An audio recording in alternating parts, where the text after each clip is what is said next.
Welcome to our channel of IGNOU Audiobooks, Indira Gandhi National Open University, School of Management Studies, SOMS, Diploma in Retailing, DIRIL.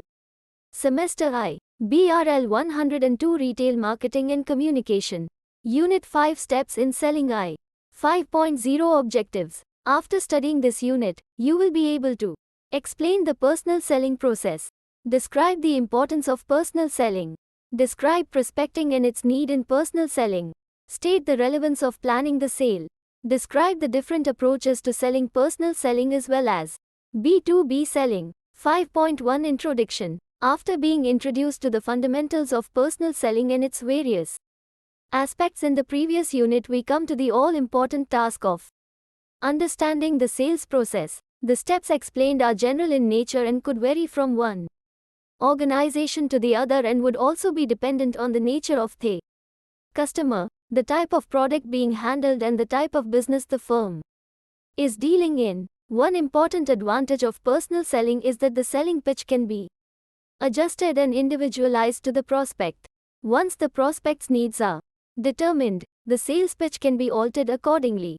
Unfortunately, personal selling is extremely expensive.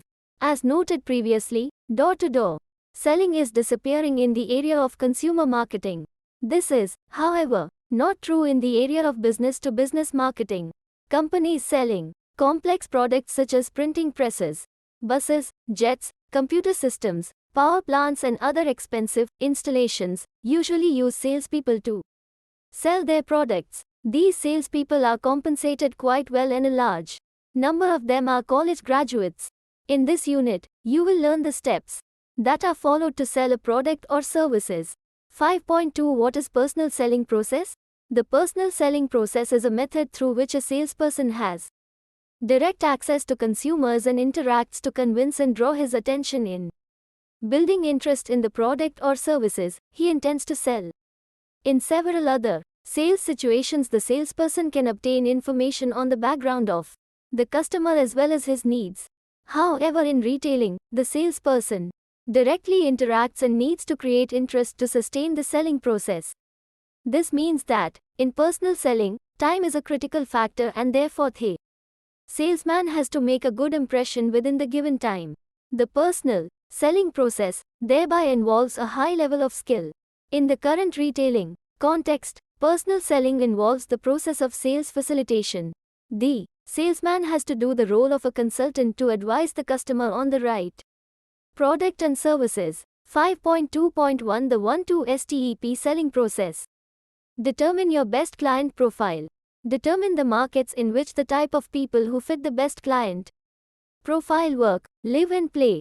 Generally, it is also found through their income pattern and consumption pattern with luxuries attached to it. Research your prospective clients. Compile a bank of names of people who fit your best client profile, including recommendations. This is through first identification of which type of customers you look for, then with the help of research, pinpoint the type of customers you should look for. Approach your prospective clients. Send a pre-call letter, introductory leaflet, newsletter. If possible, include a handwritten introduction for the client. Prepare for your calls. Ensure that all possible homework has been done before you go for the sales call. Review the client history and ensure that all tools are handy and available with the salesman. Call to set a time for an introductory meeting, preferably for a morning. Calling in advance to set a time would help to show seriousness and would also convey the message that you value the other person's time. Attend your introductory meeting. It is important to keep time and be on time for the introductory meeting. Apply the prospect filter. Utilize the MAN concept, money, authority and need, to judge whether you are targeting the right person. Attend a planning meeting, if required. Present your options in person. It is okay to send the information by post or mail, but a personal presence adds a lot of value to the whole. Get the order. Be crisp and always on the lookout for signals that will help you close the sale. Obtain written recommendations. Once the order has been secured, ask for recommendations and references that would help gain inroads to other clients.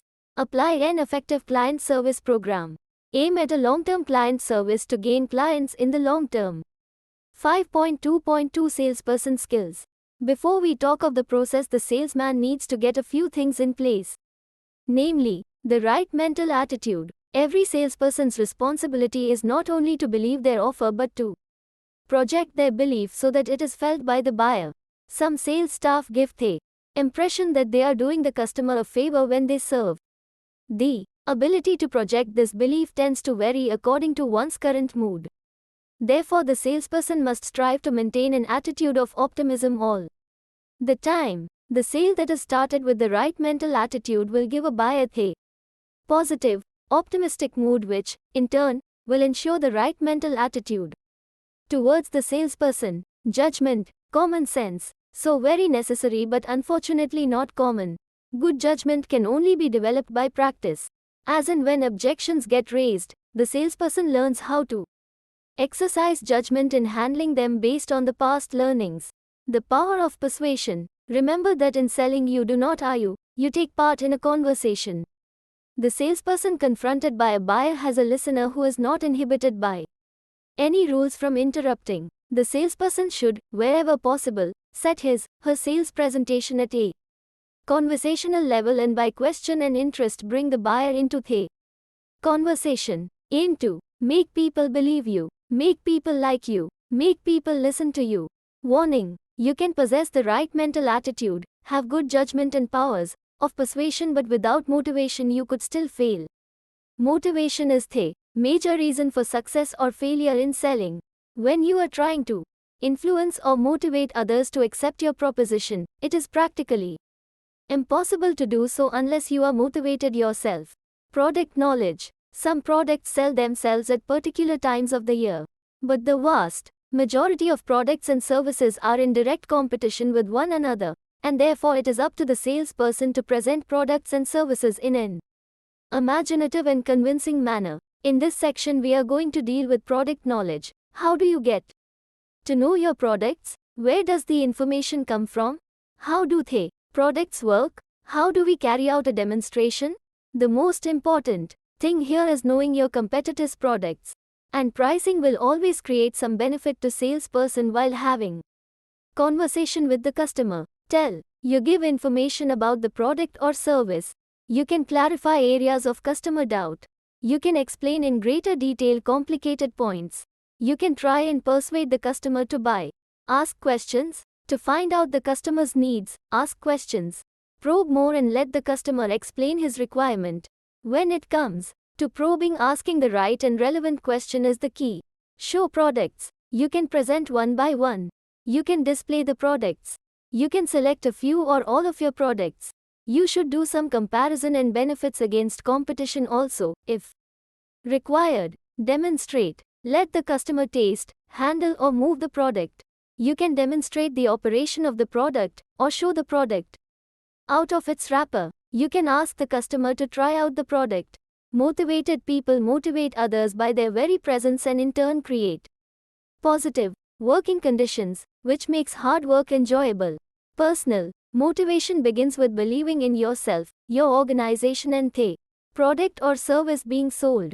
At the start you would need to be able to answer the following questions. What do we know about the product in terms of uses, sizes, prices, color, material, availability, qualities, discounts? Its composition, appearance and handling, health and safety factors, operation, reliability and service, delivery, installation, maintenance and insurance, guarantee, credit facilities. 5.3 SPANCO sales process. The SPANCO process is quite popular and widely used by many sales organizations. This is a 6-stage selling cycle to sell your company product successfully. As suspect in this stage, a list of leads are identified as suspects to be potential customers. But at this stage of the sales process cycle, it is not ascertained whether they are interested to buy the product offered by the salesperson or not. It is just a list of leads or details of customers which has been gathered from multiple sources like directories, mail opt-in lists, networking platforms, referrals and other potential connects etc. Prospect. During this stage, a few prospects are identified out of the list of initial suspects list. These prospects are the potential customers who Express their interest during the previous suspecting stage. 4. E.g., consider that you are selling softwares to a B2B firm. You have been cold calling every lead you had during the suspecting stage. Let us suppose, out of 100 calls made, 20 leads were found to be interested and would like to meet further. Then those 20 leads are said to be your prospects. Approach during this stage, you go on to meet the clients identified. During the prospecting stage, this meeting can happen either virtually using phone, analyze them, perform lead qualification, and based on that, tries to present a solution from their offerings. This happens over several days with multiple meetings each for need identification, sales presentations, etc. And negotiate. This is one of the most crucial stages of the sales cycle since this can either make or break sales deals. This stage would decide whether the client would buy from you or not.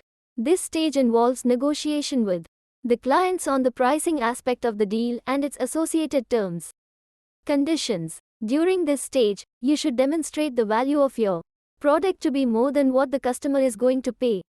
This is usually done using many techniques like balance sheet comparison method for comparing the pricing with respect to your competitor, TCO method, wherein you tend to explain the total cost of ownership of your product over a given time period to the client and explain how it would benefit more than the cost he would pay at present. See close. At this point of sales cycle, the client would agree to the terms. Forward, the client's responsibility is transferred to the delivery team. This marks the end of the sales cycle for that particular deal. 5.4 Types of sale. 1. Inside sales. Salesperson works from the office, connects with a customer across the globe remotely. He presents company details, show case company products, visits clients, meets them and closes sales. This is a traditional way of closing sales. 3. B2B sales. This common acronym stands for business to business and describes companies that sell products and services to other businesses instead of individual consumers. B2B sales tend to have a higher ticket value and more complex terms because the goods sold to other businesses typically play an essential role in how the buyer's business operates. 4. B2C sales. Unlike B2B sales, B2C, or business to consumer, sales revolve around transactions between a company and its individual consumers. These deals tend to be of lower price value and complexity than B2B sales and can involve multiple deals with a variety of customers. 5. Business development sales. BDRs at Slack are responsible for the pipeline within enterprise accounts. They drive outreach to several stakeholders at the companies where they work. People in these roles are expected to be product experts and build demand for the Slack product. 6. Agency sales. In the agency sales space, clients are typically signed either by project or on a retainer.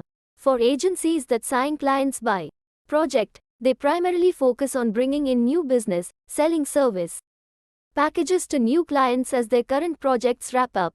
With a retainer model, agencies can engage with clients on an ongoing basis, which allows for predictable recurring income with less dependence on bringing in a steady stream of new customers.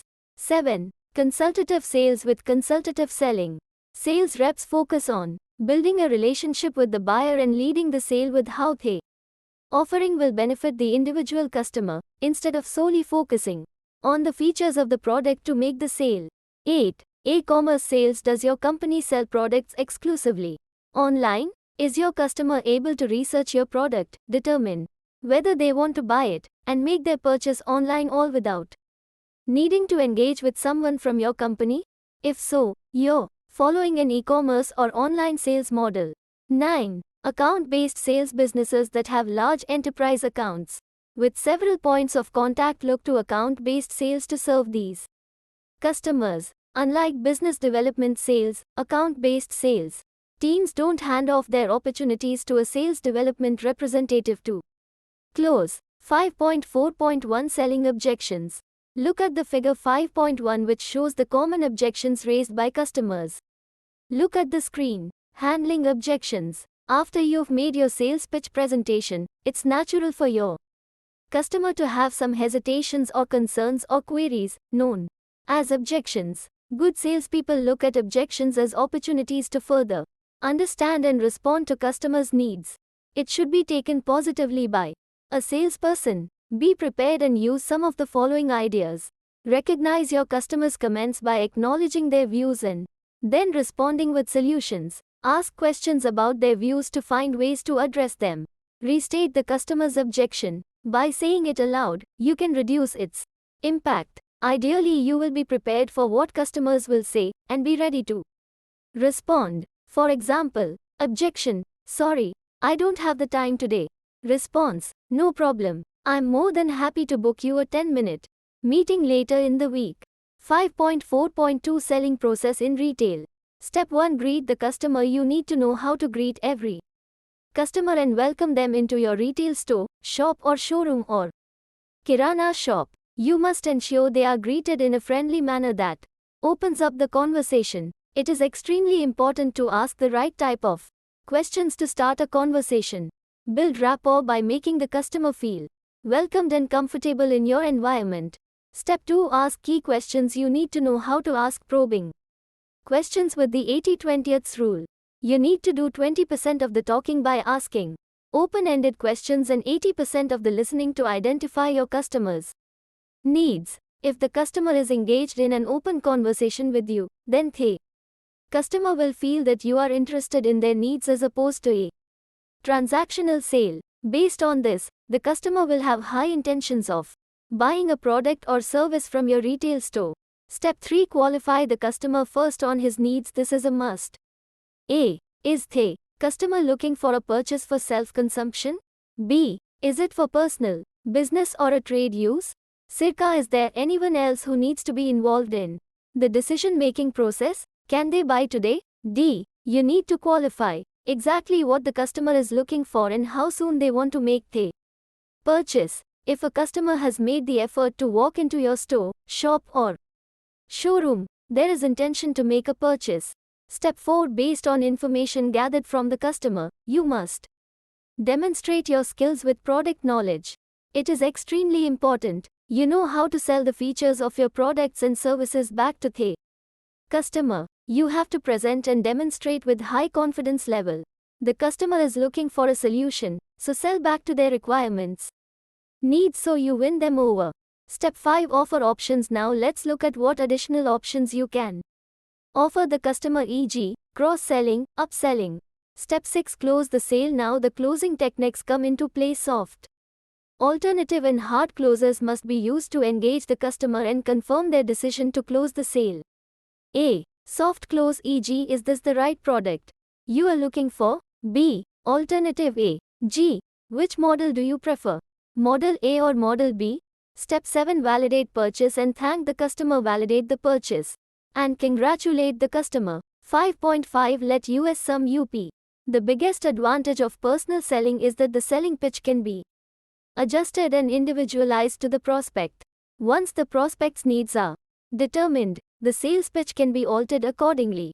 In case of individuals following a typical sales process, it consists of 12 stages. Although it varies from one organization to the other depending on the volume of sales handled, the nature of products and services, the type of clients being serviced, etc. For the B2B selling process, this is made up of prospecting, pre-approach, planning the sale, approach, need assessment, presentation, meeting objections, gaining commitment, follow-up. Where prospecting is involved, i.e., a method by which salespersons identify the customers who may need the product and can afford it, the salesperson needs to also identify and quantify leads. The pre-approach stage involves information gathering and understanding the relevant facts about the prospects, their needs and their overall situation. At the approach stage, it is important to call to fix an appointment rather than rely on cold calling. Fixing an appointment conveys a high level of seriousness and throws the organization in very good light. Thank you for watching. We will see you in the next video with the next chapter.